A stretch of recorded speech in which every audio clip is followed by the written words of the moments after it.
जय श्री पुरुषोत्तम भगवान। छठा अध्याय। नारद जी बोले, हे पाप रहित विष्णु, भगवान ने गोलोक में जाकर क्या क्या जो कृपा करके मुझसे कहिए।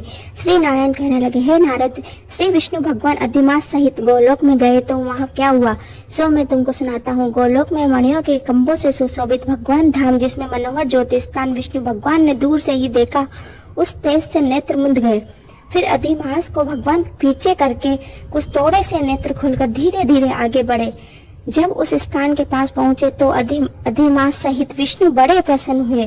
द्वारपाल ने उनको नमस्कार किया। रत्न के सिंहासन पर गोपियों के बीच में बैठे हुए श्री कृष्ण को रमानाथ श्री विष्णु जी ने नमस्कार किया। फिर विष्णु जी ने कांपते हुए मलमास को कृष्ण के चरणों में डाल दिया।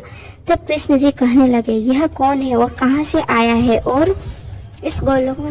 फिर विष्णु जी ने कांपते हुए मलमास को कृष्ण के चरणों में डाल दिया।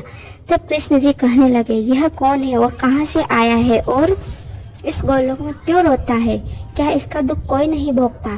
तब नारायण कहने लगे कि हे नारद, गोलोकनाथ के वचनों को सुनकर विष्णु जी ने आसन से उठकर आदि से अंत तक मलमास का सब वृत्तांत सुनाया।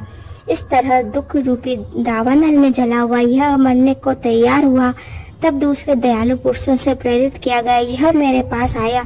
हे ऋषिकेश, मेरी शरण में आकर दुख जाल में गिरा हुआ बारंबार रोता हुआ और कांपता हुआ ये बात कहने लगा।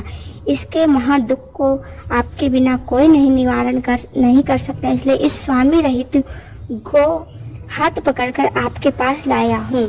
इस तरह विष्णु जी कह के हाथ जोड़कर कृष्ण जी के आगे खड़े हो गए। इतनी कथा सुनकर सौनक आदि ऋषि कहने लगे, हे सूत जी, विष्णु और कृष्ण जी का संवाद अब सब लोगों के लिए उपकार करने वाला है। गोलोकवासी कृष्ण ने क्या कहा और क्यों क्या किया सो विस्तार पूर्वक कहिए। छठा अध्याय यही समाप्त होता है। जय श्री पुरुषोत्तम भगवान की।